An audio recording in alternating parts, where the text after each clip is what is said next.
Welcome to the first ever Banner from the Cheap Seats emergency podcast. I'm fucking thrilled by the hire that Atlanta just threw out of the blue. Was this name even mentioned once in anything? Not even once. It's like those old weed commercials. Not even once. Not even once. My God. They interviewed 7 other candidates. Bill Belichick twice. Harbaugh twice. Vrabel twice. I thought it was one of them. And who'd they choose, John? Who'd they choose? They chose Raheem Morris.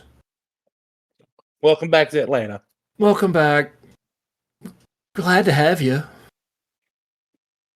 He was 4-7 as the interim head coach whenever they fired whatever the hell his name was.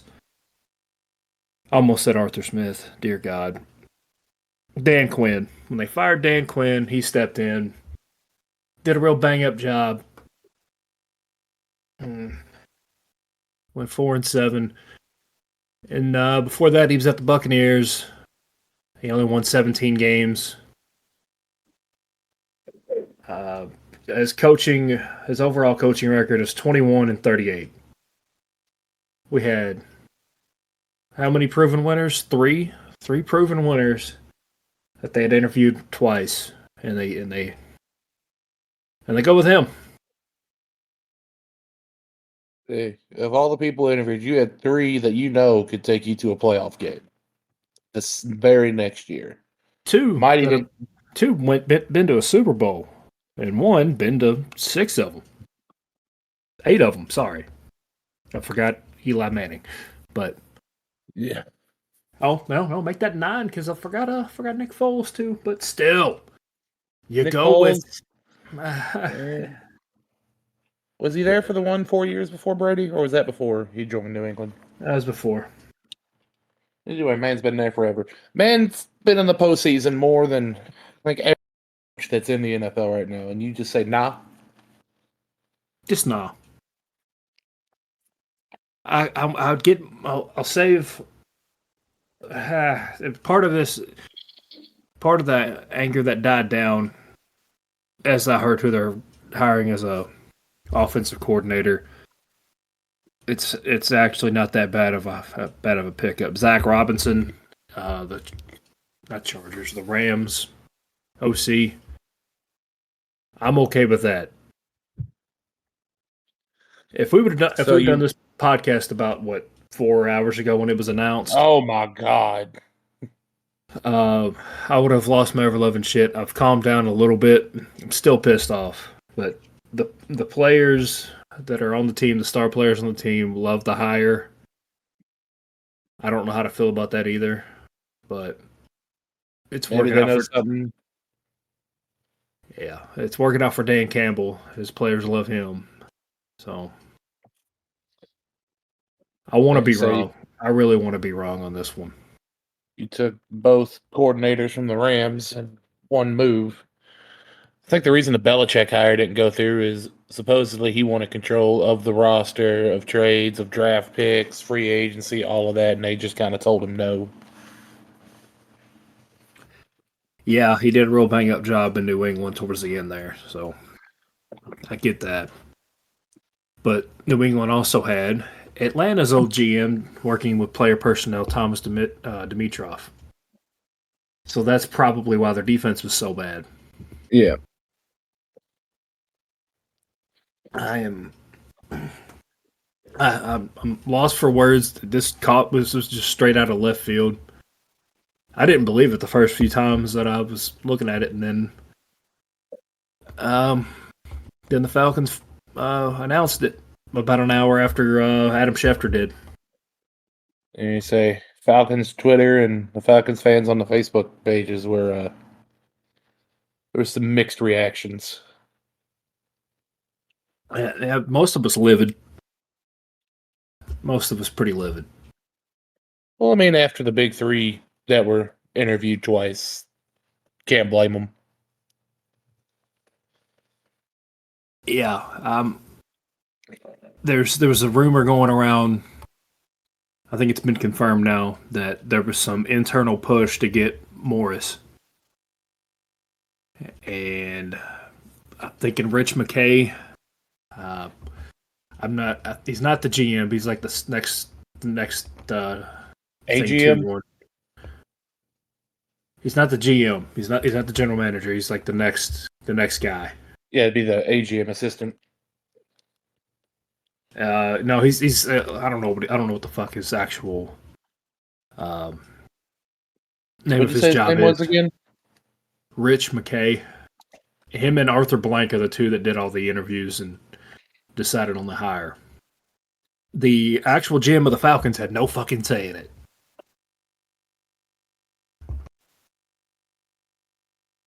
So the guy who's going to be building your roster and making all the moves has no say in who the head coach is going to be. This is why we can't win.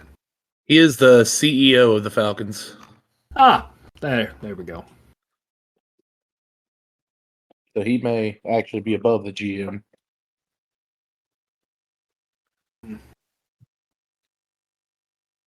Yeah, he is. I was trying to think of. I couldn't think of what his actual job title was. I have. I don't. I want to be hopeful for the season, but I feel like we're going to be drafting top 5. I mean, I don't think it could be worse than what Arthur Smith was doing with this star-studded offense you all honestly have outside of Desmond Ritter. I wish we could have done this podcast about 4 hours earlier. I had some fucking heat going on. But it is what it is. Just absolutely disgusted about how they just threw this together.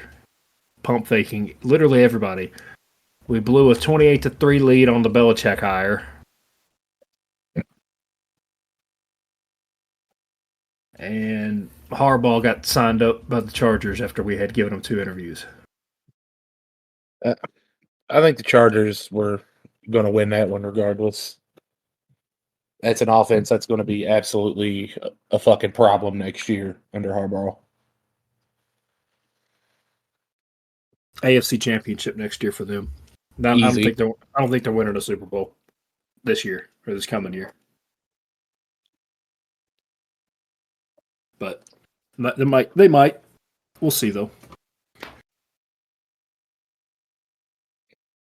Just absolutely disgusting, man.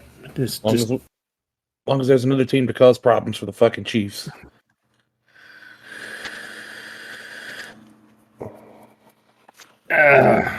Man. I know at one point we were all sick of Brady, Manning, or Big Ben being in a Super Bowl every year for 20 years, but I ain't gonna lie, I miss it. It was more tolerable. Social media has ruined all the stars in all major sports. That might be. Except Joey Votto. Joey Votto is the king of Twitter, and I will not be taking any further discussions on it. He's not really a star player anymore. I hate to say, but He still holds a special place in my heart. God damn it! Yeah. I'm just disgusted and just caught off guard. I feel like I don't know why they didn't even announce that he was getting a interview. The only announcements I ever saw for interviews were Belichick, Harbaugh, and Vrabel. Swolwick or whatever his name is from the Texans got an interview, and then somebody else too. I didn't even see that one. I sure as fuck nobody saw anything about this one. No. This one had been done behind closed doors and nobody else knew. That's the only way this one makes sense. Someone must know something about him to give him another shot. I'm thinking one of two things happened. Either McKay pulled a lot of strings to get him there, or the star players were like, well, we're re-signed if you get this guy. I just want to know why him. Of all people. And you say he's already tried for the Falcons once and was dog shit in Tampa for 3 years. He did good his first year in Tampa, and then the wheels fell off. But still, like, Yeah. what could have changed in his coaching style to? I have no idea. The coordinator he's bringing with him though is giving me a little bit of hope. And last time I had hope with the fucking Falcons, I got burned, just like every other time. Just a quick rundown of this is the presentation I wanted to put on. Ever since 2016 and the 28-3 debacle, so Shanahan leaves. They hire Steve Sarkisian. They get to the divisional round. They play the Eagles. Hit Julio Jones in the corner of the end zone to win the game. Goes right through his hands. And ever since then, straight downhill. The next season, they have their first losing season for however many years. For a couple of years. They get rid of Sarkisian. Sarkisian goes to USC. Then I'm going straight off my memory here, so I'll leave a couple things out. Go fuck yourselves. They keep Dan Quinn for a couple years too long. There's a bunch of giant leads. His teams blow, like the one against the Cowboys where they were up like 30. Oh my god! The one where they blow against the Dolphins where they're up like 25. I'm forgetting another one in there somewhere. They had the Lions beat if Todd Gurley just takes a knee at the goal line, but he scores a touchdown and Matthew Stafford does his thing and takes him down the field and they win that way. Then they get rid of Dan Quinn. They bring in Arthur Smith. First season, they only win 7 games. And then Deshaun Watson, the market for him opens up. They piss Matt Ryan off, run him out of town. Go have 7 wins with Marcus Mariota and Desmond Ridder, and then just wash and repeat for this year with no Marcus Mariota, add Taylor Heineke. When does my suffering end? At the same time, mine will. We're both fucked. You saw your team win a Super Bowl. I did. I had to sit through the biggest blown lead of all time in a playoff game. Let me see. Of all time, no. Matt Ryan still has that one, but in a Colts uniform. Hey, in his defense, if you score that many points, your defense should be able to cover. Yeah, they should. They absolutely should. Against the Vikings, no less. Colts downfall has been crazy. But this is a curse of Schefter announcing Luck's retirement and us booing him. Not us. I didn't do it. Yeah. I was more upset the news came 30 seconds after I just drafted this dude in fantasy that year. Mid-draft, just picked Andrew Luck. Andrew Luck retires. What? 2027 is about to be a movie when we go through this coaching carousel thing again. That's about the time we'll probably give up on Anthony Richardson too. It's gonna be insane. Who are we gonna get this time? They're probably gonna hire the guy I've been screaming to hire for the past 10 years now, Eric Bieniemy, and yeah, he'll probably be somewhere else by then. He doesn't have a head coaching job yet, as beyond me. I don't know. I think he's fucking up his interviews on purpose. He's got a good thing going. He don't want to ruin it. Yeah. Oh my god, he's probably going into his interviews just like Peter Griffin did in his. Don't say fucking your wife. Don't say fucking your wife. But I was imagining more the Step Brothers thing. We're gonna fuck shit up. No, not that way. He's going the way they will not hire him. But oh my god! So we got the playoff games coming up. We've covered that on the last episode. Make sure y'all check that out. Yeah, you bunch of bitches. Yeah. Check that podcast out. Also, check out the Cheap Pop Wrestling Podcast. I almost began this this show starting off like we were doing that one. We'll record that one tomorrow.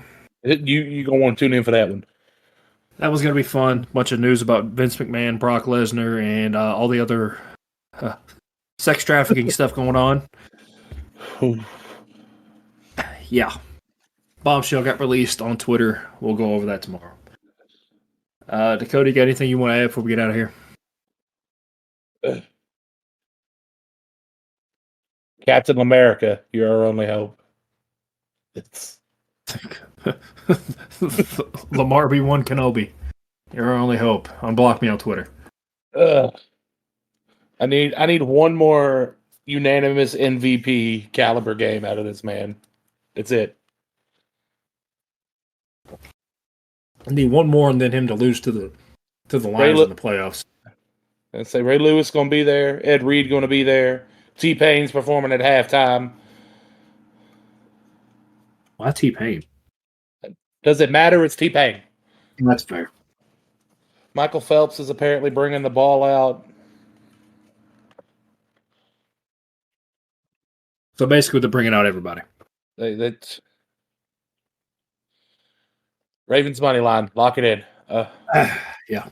If they come out to in the air tonight, they're going to win by 30. No, I need Ray Lewis just live mic pregame speech like it's fucking 2009 again.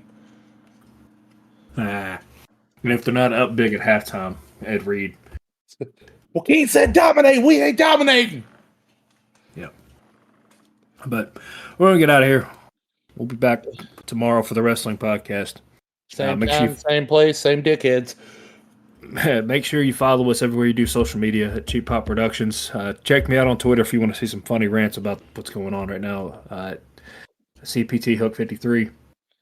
I'll be on Twitter here shortly, running my mouth because I can. Walker Hayes or whatever, and the beef with. This motherfucker. Yeah. We staying in the hood with this one. Walker Hayes releasing a diss song and just absolutely murdering country music a little more. I don't even know. But you want real country, Treaty Oak Revival. What do you need to look into? Yeah. But with all that being said, I guess go Dirty Birds. Wahoo! We're gonna have another top 10 draft pick next year. Yay! And this Hook's signing out. Those of you listening, I'm sure you're expecting something just completely inappropriate to leave on this note. Instead, today, I'd like to talk to you about joining our religion of thick-assed goth women in fishnets, all right?